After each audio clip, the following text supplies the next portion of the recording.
Hello everyone, welcome to our YouTube channel Jaggesh Biology, and today I am going to discuss about part number 2 of class 10 science chapter number 2 acid base and salts। मैंने पहली एक video के अंदर जो part 1 है उसमें acid और base के बारे में पूरा समझा दिया था और उसके रिएक्शंस के बारे में डिस्कस कर लिया था। इस वीडियो में मैं डिस्कस करने वाला हूँ सॉल्ट्स के बारे में और कौन कौन से इंपॉर्टेंट सॉल्ट्स है जो आपके बुक्स में है, एनसीईआरटी बुक में है और जो हमें देखने को मिलते हैं, उनकी रिएक्शंस हम कैसे करते हैं, उनके यूजेस कैसे लिखते हैं और क्या क्या चीज़ें हमें उसके अंदर याद रखनी है, उस सबसे रिगार्डिंग इस वीडियो के ऊपर हम बात करेंगे। तो चलिए शुरू करते हैं अपनी इस वीडियो को।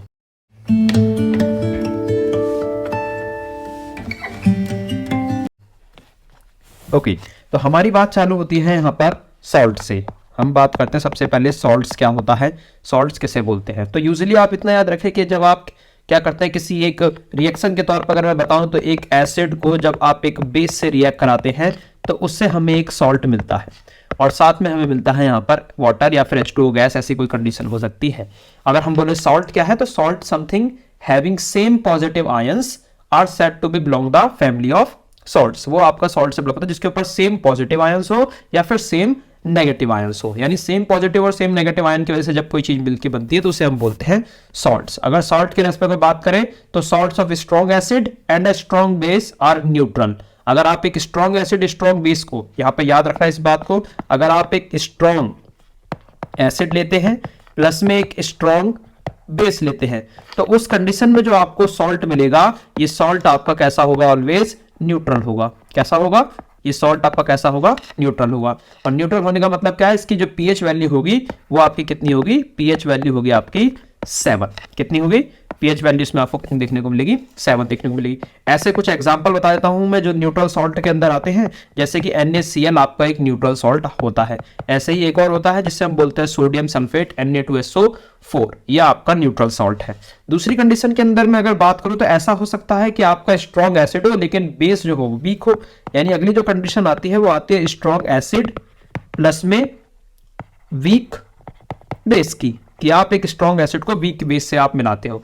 इस कंडीशन के अंदर हमें जब कोई मिलता है तो जो हमारा सॉल्ट होगा वो सॉल्ट आपका कैसा हो जाएगा, एसिडिक सॉल्ट होगा। कैसा सॉल्ट होगा, एसिडिक सॉल्ट होगा। और इस कंडीशन में इसकी जो पीएच वैल्यू होगी वो लेस देन 7 होगी। कितनी होगी, लेस देन 7, क्योंकि हम जानते हैं ऑलरेडी पीएच के केस में अगर हम डिस्कस करें कि 7 से नीचे की जो वैल्यू होती है वो एसिडिक होती है और 7 से ऊपर की जो वैल्यू होती है वो बेसिक होती है।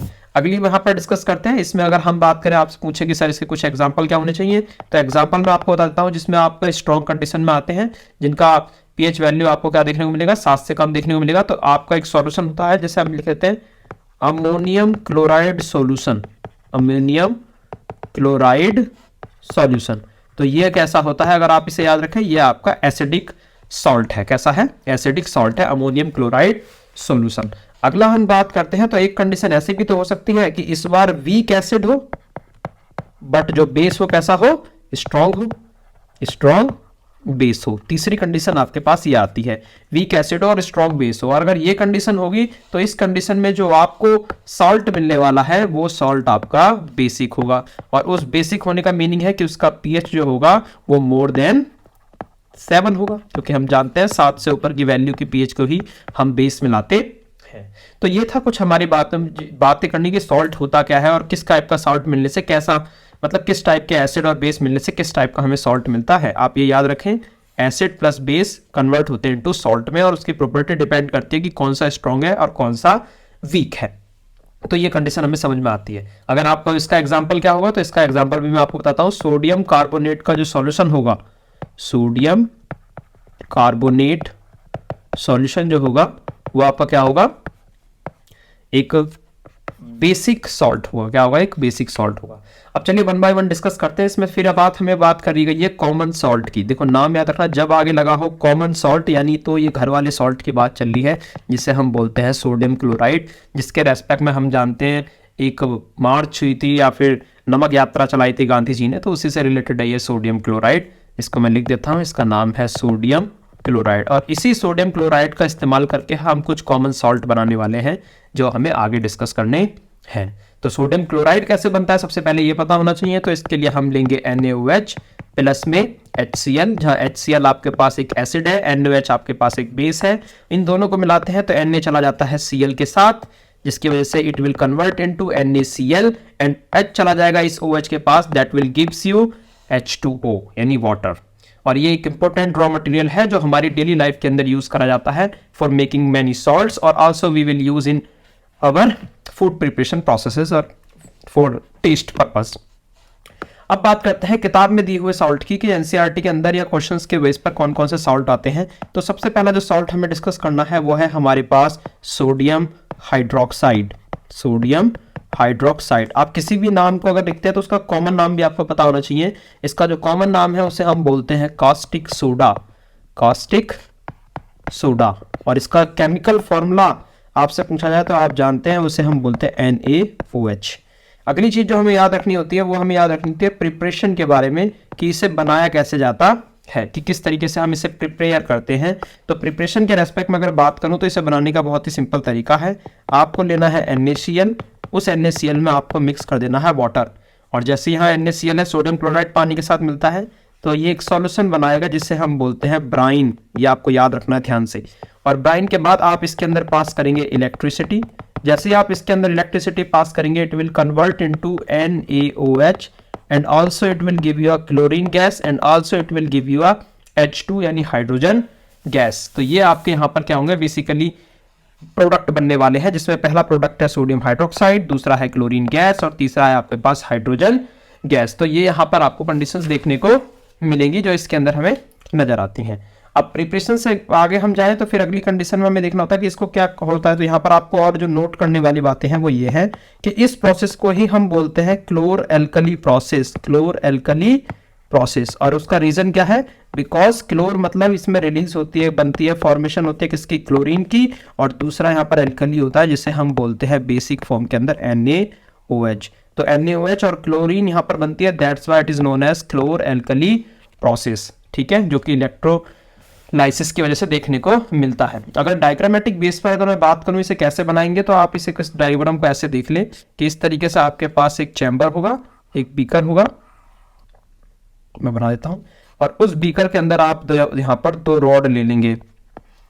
आपके पास दो रॉड होगी, एक एनोड और दूसरी कैथोड, और इस रॉड को आप ऊपर एक बैटरी से अटैच कर देंगे, ऊपर एक बैटरी से अटैच कर देंगे। ठीक है, ऊपर एक बैटरी से अटैच कर देंगे, एक साइड पॉजिटिव एक साइड नेगेटिव। तो एक रॉड जो है उसके ऊपर क्या होगा, उसके अगर हम देखें तो उसके ऊपर सोडियम क्लोराइड का सॉल्यूशन बन जाएगा और एक साइड हाइड्रोजन गैस आ जाएगी। और यहाँ पर आपने रखा है सोडियम हाइड्रोक्साइड का सॉल्यूशन, सोडियम हाइड्रोक्साइड का सॉल्यूशन, यानी ये है आपके पास NaOH सॉल्यूशन।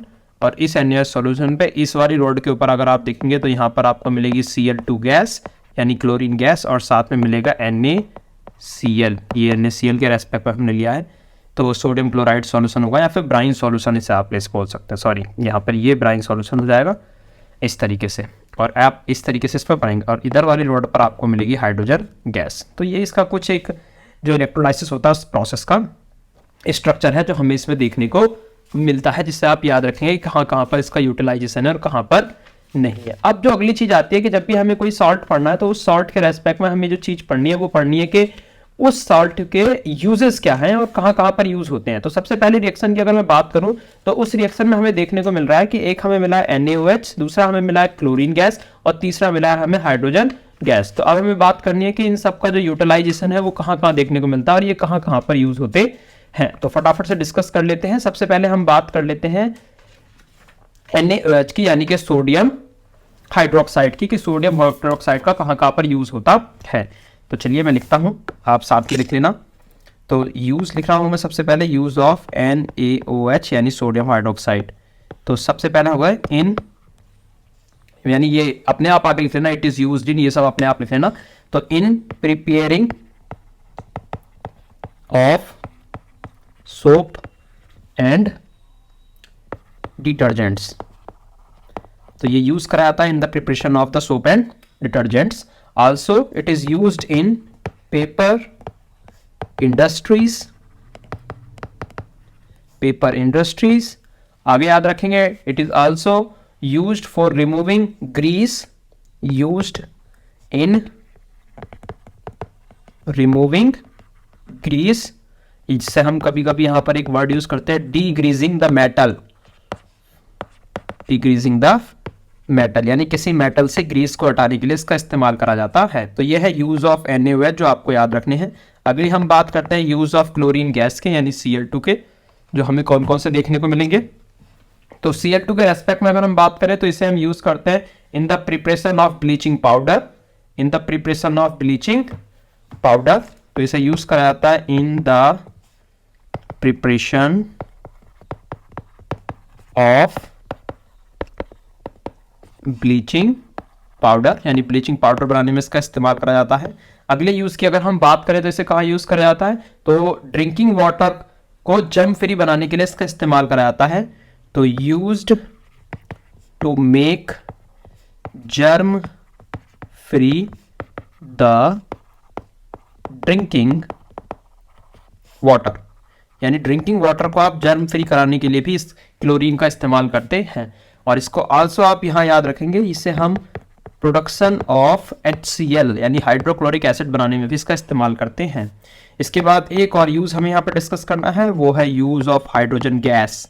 इस हाइड्रोजन गैस की बात करें तो यूज करा जाता है यूज्ड एज ए फ्यूल, जो बहुत ही जरूरी है। किस में यूज करा जाता है, इन रॉकेट्स, जो रॉकेट्स होते हैं उस रॉकेट के अंदर इस हाइड्रोजन गैस को फ्यूल के रूप में यूज करा जाता है। तो ये वहां पर यूज करा जाता है। दूसरी बात अगर हम करें तो इसका इस्तेमाल वही वाला कि यहाँ पर production of HCl, production of HCl यानी hydrochloric acid, sorry hydrochloric acid, yes hydrochloric acid बनाने के लिए भी इसका इस्तेमाल किया जाता है। इसके अलावा also used in preparation of ammonia, अगर अमोनिया की बात करें, एंड जो फर्टिलाइजर्स होते हैं, फर्टिलाइजर्स, उन्हें बनाने के लिए इसका इस्तेमाल किया जाता है। तो ये था हमारा सबसे पहला सॉल्ट, जिसके बारे में मैंने सारा डिस्कस करा। वीडियो को एक बार बैक करके आप दोबारा से इसे देख लेना। मैं चलता हूँ नेक्स्ट सॉल्ट की तरफ। अगला जो सॉल्ट हमें डिस्कस करना है वो सॉल्ट है हमारे पास इसके अंदर वो ब्लीचिंग पाउडर, जो आप अपनी बुक के अंदर देखेंगे। तो सेकंड जो सॉल्ट है हमारे अंदर है, वो हमारे पास जो हमें पढ़ना है वो है ब्लीचिंग पाउडर। तो चलिए डिस्कस करते हैं किसी दूसरे कलर से। Bleaching powder, bleaching powder, bleaching powder की बात करें तो ब्लीचिंग पाउडर का जो फॉर्मूला होता है वो होता है हमारे पास CaOCl2। तो इससे नेम आप बना सकते हैं, Ca stand for calcium, O stand for oxy and Cl stand for chloride. तो इसका फॉर्मूला होता है कैल्शियम ऑक्सी क्लोराइड। आप याद रखना, बहुत ही अच्छा है।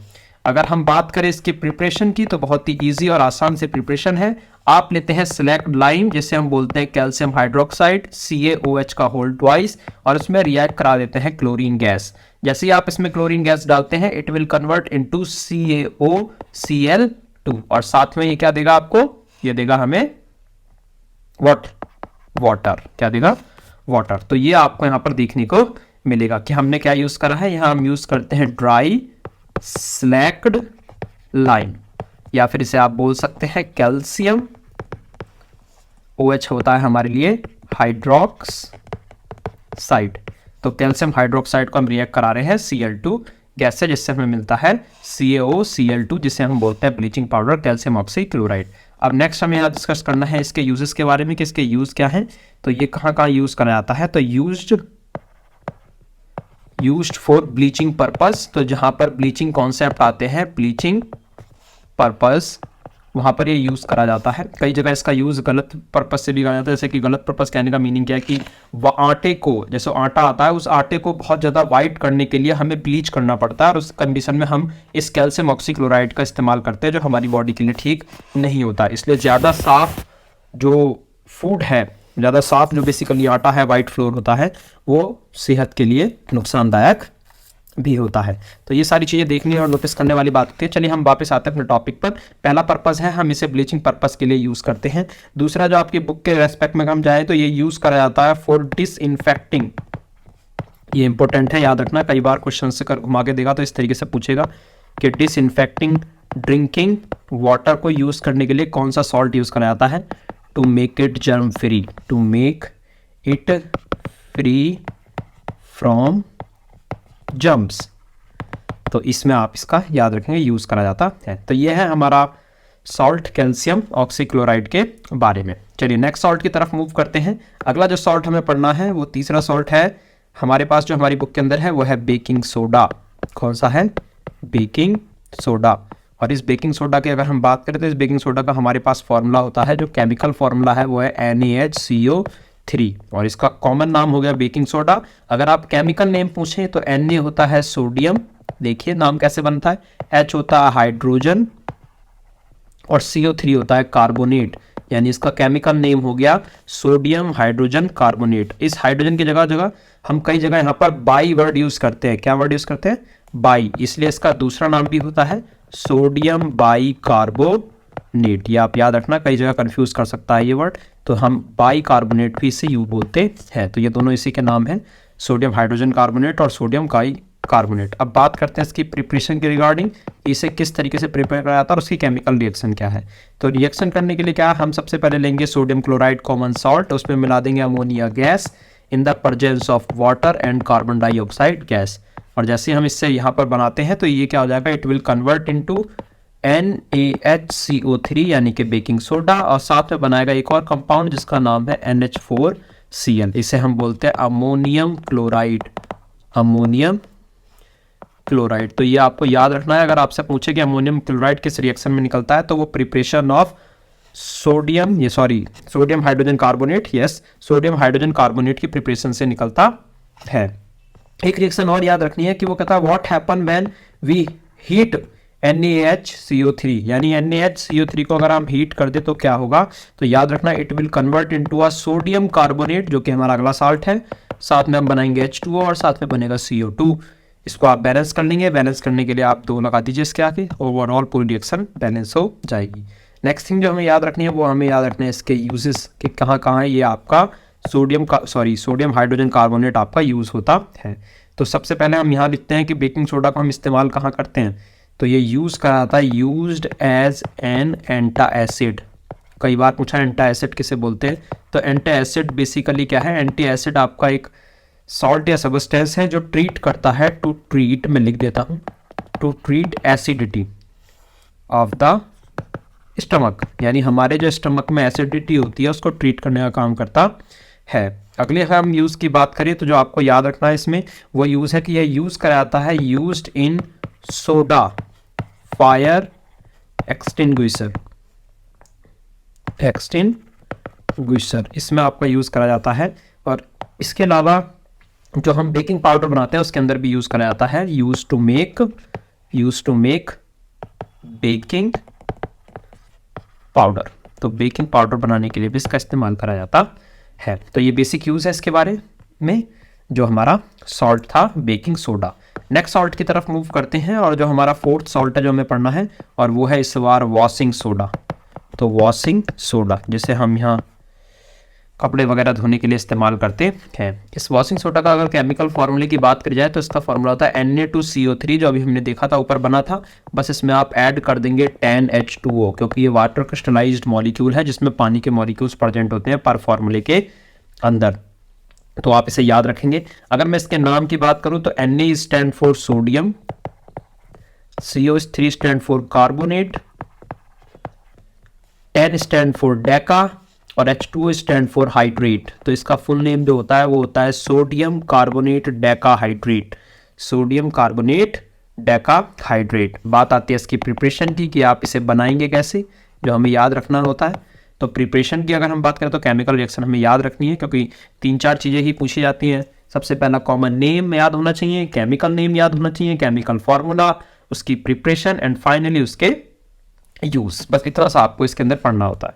तो चलिए बात करते हैं सोडियम कार्बोनेट डाइहाइड्रेट के प्रिपरेशन की। तो अगर आप इस फॉर्मूले को जरा ध्यान से देखें, Na2CO3.10H2O, तो आपको रिएक्शन यानी रिएक्टेंट कंडीशन में बस यहाँ पर प्लस लगाना है, रिएक्शन आपकी कंप्लीट हो जाएगी।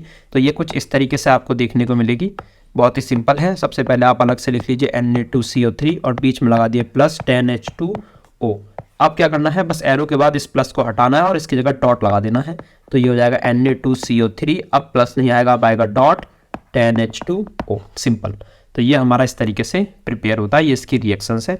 एक तरीका ये हो गया, और एक अभी हमने ऊपर जब ये पढ़ा था, यहाँ पर देखिए, यहाँ हमने अभी हीट करा था जब हमने किसको, बेकिंग सोडा को अभी जब हमने हीट करा था, तो यहाँ पर ये वाली जो रिएक्शन है अगर आप इसे नोटिस करें तो इसमें हमने यहाँ पर हीट करा था, तो इसमें भी हमें क्या मिल रहा था, सोडियम कार्बोनेट मिल रहा था और साथ में पानी के मॉलिक्यूल्स भी मिल रहे थे। तो ये दूसरी रिएक्शन है जो इसे हम दो तरीके से प्रिपेयर कर सकते हैं। ये थी इसकी प्रिपरेशन के बारे में बात। मूव करते हैं नेक्स्ट कंडीशन पर, वो है हमारे यहाँ पर यूजेस कि क्या क्या यूज इसके होते हैं वॉशिंग सोडा के। तो सबसे पहले बात करें, इसे यूज किया जाता है in glass making, soap making, SOAP soap making, and also in paper industries. तो ये इन जगहों पर यूज करा जाता है। इसके अलावा बात करें तो इसे हम मैन्युफैक्चर यानी कि यूज्ड इन प्रिपरेशन ऑफ, एक कंपाउंड होता है use in preparation of what, borax. इसे बोरेक्स बनाने के लिए भी इस्तेमाल करा जाता है। और इसे हम आल्सो यूज करते हैं यूज्ड टू रिमूव, ये इंपॉर्टेंट है याद रखना, remove permanent hardness of water, यानी वाटर की परमानेंट हार्डनेस को रिमूव करने। अब ये हार्डनेस क्या होता है, तो जैसे समुद्र का पानी होता है तो उसमें साल्ट की क्वांटिटी ज़्यादा होती है, तो ऐसा पानी हार्ड हो जाता है जिसके अंदर कपड़े जो होते हैं वो सही तरीके से वॉश नहीं हो पाते। तो उस पानी को हमें स्मूथ करना होता है, स्मूथ नहीं बेसिकली सॉफ्ट करना होता है, और सॉफ्ट करने के लिए हम डिटर्जेंट्स का इस्तेमाल करते हैं और तब इसका इस्तेमाल किया जाता है। तो ये था हमारा यहाँ पर वॉशिंग सोडा के बारे में। लास्ट और फाइनल हमारे पास आपका एक सॉल्ट रह गया जिसे हमें डिस्कस करना है, और वो है हमारे पास व्हाट, एक और साल्ट बचा है जिसे हम बोलते हैं 5th नंबर साल्ट पे POP, जिसको हम बोलते हैं plaster of Paris. Plaster of Paris आपने जरूर पढ़ा होगा। और इस प्लास्टर ऑफ पेरिस का जो फॉर्मूला होता है वो होता है calcium sulphate dot half H2O। तो इसके अगर मैं नाम को बनाने की कोशिश करूं तो देखो कितना इजी है। Ca से स्टैंड होता है कैल्शियम, SO4 हमेशा जहां पे भी देखने को मिले तो वहां हम लगाते हैं सल्फेट, हाफ होता है हेमी, HEMI हेमी, और H2O के लिए हमने यूज करा था हाइड्रेट, तो इसका नाम होता है कैल्शियम सल्फेट हेमी हाइड्रेट। और इसे बनाने के लिए हम यूज करते हैं जिप्सम का। किसका इस्तेमाल करते हैं, जिप्सम का। तो फटाफट से इसकी प्रिपरेशन को देख लेते हैं कि इसको किस तरीके से हम प्रिपेयर करने वाले हैं। तो हम यूज करने वाले हैं जिप्सम, और जिप्सम से इसे बनाएंगे। जिप्सम का फॉर्मूला होता है कैल्शियम सल्फेट डॉट 2H2O, ये होता है आपका जिप्सम। इस जिप्सम को आपको क्या करना है, हीट करना है एट 373 केल्विन टेम्परेचर पर, जिसकी वजह से इट विल कन्वर्ट इनटू, ये अपने वाटर को लॉस करेगा और ये कन्वर्ट हो जाएगा हाफ H2O POP में। साथ में जो 1/2 मॉलिक्यूल, 1 and 1/2 मॉलिक्यूल जो वाटर का है वो आपका रिलीज हो जाएगा। तो ये हमें यहाँ मिल गया POP, और ये जो कंपाउंड है ये हमें मिला है जिप्सम। एक बात याद रखने वाली है, ये रिएक्शन जो होती है वो रिवर्सिबल होती है, यानी कि आप CaSO4 हाफ H2O प्लस में 1/2 H2O अगर आपस में मिलाएंगे तो it become convert into gypsum, ये दोबारा से जिप्सम में कन्वर्ट हो जाएगा। आगे जो हमें लास्ट में इसमें डिस्कस करना है वो है इसके यूजेस के बारे में। और यूज होता है, इसे हम यूज करते हैं यूज्ड बाय डॉक्टर्स, तो डॉक्टर्स इनका इस्तेमाल करते हैं to plaster the fractured bones, यानी फ्रैक्चर्ड बोन्स को प्लास्टर करने के लिए इसका इस्तेमाल किया जाता है। दूसरी अगर हम बात करें, it is also used in making toys, statues etcetera. इसके अलावा जो रूफ प्रूफिंग मटेरियल होता है उसकी तरह भी से यूज करा जाता है, यानी also used as fire proofing, sorry roof कह रहा था मैं, my mistake, fire proofing material and roof decoration, roof decoration वगैरह में इसका इस्तेमाल करा था। तो ये था हमारे पास सॉल्ट प्लास्टर ऑफ पेरिस का, जिससे हम क्या करा था, हमने जिप्सम को हीट करा था एट 373 केल्विन टेम्परेचर पर। और जैसे ही हम इसको हीट करते हैं केल्विन टेम्परेचर पर 373 केल्विन पर, तो ये यहाँ से वाटर को लॉस कर देता है 1/2 मॉलिक्यूल को, 1.5 मॉलिक्यूल को रिलीज करता है, इससे हाफ मॉलिक्यूल इसके बाद रहता है, it will convert into POP, यानी कैल्शियम सल्फेट हेमी हाइड्रेट। तो ये थे बेसिक साल्ट जो हमारी बुक के अंदर है। इजी सा कॉन्सेप्ट है और बहुत ही आसानी तरीके से आपने याद रख सकते हैं। फिर से आप सुन लीजिए क्या क्या याद रखना है, दोबारा से वीडियो को देख लेना। कहीं पर अगर प्रॉब्लम हो तो मुझे कमेंट में बता देना ताकि मैं उस प्रॉब्लम को सॉल्व करूं। अगर कोई क्वेरी हो, आपकी कोई क्वेश्चंस आपको पूछना हो तो आप उसका मुझे फोटो सेंड कर दीजिए या फिर मेल कर सकते हैं। मेरी मेल ID है jagesbiology@gmail.com। आप उस पर मेल कर सकते हैं या फिर आप कमेंट में डाल सकते हैं उस फोटो को और उस इमेज को, जिसे मैं आपको सॉल्व करके उसका आंसर वीडियो के थ्रू दे दूंगा आसानी से। इसमें लास्ट चीज़ अगर ऐसे रह गई है चैप्टर के अंदर तो वो चीज़ और मैं समझा देता हूँ फटाफट, क्योंकि फाइनल वीडियो है तो इसे खत्म नहीं करते हैं। और इसमें एक टॉपिक और आपको समझना है और वो है लास्ट टॉपिक जो है वो है water of crystallisation. Water of crystallisation, कई बार ये टॉपिक परेशान करता है बच्चों को, वाटर ऑफ क्रिस्टलाइजेशन। तो वाटर ऑफ क्रिस्टलाइजेशन बेसिकली क्या है, ये वाटर मॉलिक्यूल्स होते हैं जो फिक्स होते हैं किसी एक क्रिस्टल के अंदर, यानी water molecules which form a part of the structure of a crystal are called water of crystallisation. The salt which contain water of crystallisation, यानी क्या बोल रहा हूं मैं, दोबारा सुनिए, the salt which contain what water of crystallization is called hydrated salt। क्योंकि उसके अंदर पानी है तो उन्हें हाइड्रेटेड बोलते हैं, जबकि पानी नहीं होगा तो वो डिहाइड्रेटेड सॉल्ट होते हैं। मैं कुछ एग्जांपल बताता हूँ जिन्हें आप देख के याद रखेंगे। जैसे कि एक होता है कैल्शियम सल्फेट, जो अभी आपने देखा ½ H2O, ये हाइड्रेटेड सॉल्ट है। CaSO4.2H2O जिप्सम हमने देखा, ये भी एक हाइड्रेटेड सॉल्ट है। अभी हमने पीछे देखा था Na2CO3.10H2O जिसे हमने बोलता वॉशिंग सोडा, ये भी एक हाइड्रेटेड सॉल्ट है। एक होता है कॉपर सल्फेट.5H2O, ये भी एक हाइड्रेटेड सॉल्ट है। और ऐसा ही एक सबसे शुरू में हम रिएक्शन में पढ़ते हैं FeSO4.7H2O, फेरस सल्फेट हेप्टाहाइड्रेट, ये भी एक आपका हाइड्रेटेड सॉल्ट है। कई बार इसमें पूछते हैं कि बताइए कौन सा इसमें हाइड्रेटेड है और कौन सा नहीं है। तो आप याद रखेंगे ये कॉपर सल्फेट जो आया है इसी को यहाँ पर एक अलग नाम से पूछा गया था अभी एक सैम्पल पेपर के थ्रू, और इसी को हम बोलते हैं ब्लू विट्रॉल। क्या बोलते हैं? ब्लू विट्रॉल, यानी ये एक हाइड्रेटेड सॉल्ट है। ठीक है, तो ये था वाटर ऑफ क्रिस्टलाइजेशन के बारे में। अगर आप इसे आसानी से याद रख सकते हैं, ये सेम कंडीशन है। इन मॉलिक्यूल्स को आप जैसे ही हीट करेंगे पानी इसमें से निकल जाएगा, वाटर निकलने की वजह से आपको प्लेन सॉल्ट मिल जाएगा। कॉपर सल्फेट के केस में एक और बात याद रखनी है, जब इसका CuSO4.5H2O यानी पानी के मॉलिक्यूल इसके अंदर हैं तब इसका कलर जो होता है वो ब्लू होता है। लेकिन जैसे ही आप इसे हीट करते हो तो हीट करने के बाद वाटर का लॉस हो जाता है, यानी H2O इसमें से उड़ जाएगा और सिर्फ आपके पास CuHO4 बचेगा जिससे आपका कलर पूछेंगे, तब कॉपर सल्फेट का कलर जो हो जाता है वो वाइट हो जाता है। कलर से रिलेटेड कंपाउंड के ऊपर मैं नेक्स्ट वीडियो जल्दी ही लेके आऊंगा बिफोर योर एग्जामिनेशन। तब तक के लिए इतना ही रखते हैं इस वीडियो के अंदर। हमारा ये चैप्टर खत्म होता है, रिमेनिंग पार्ट और जो रिमेनिंग चैप्टर्स हैं उन्हें मैं जल्दी से जल्दी अपलोड करूंगा विद इन 3 to 5 days। तो स्टे कनेक्टेड। अगर वीडियो अच्छी लगी हो तो लाइक कर दें और सब्सक्राइब करें मेरे चैनल को फॉर अपकमिंग अपडेट्स, और इसे शेयर कर दें अपने उन दोस्तों के साथ जिसको इसकी नीड है, ताकि वो भी अच्छे मार्क्स ला सकें अपने इस 10th क्लास के एग्जाम में। जय हिंद, जय भारत।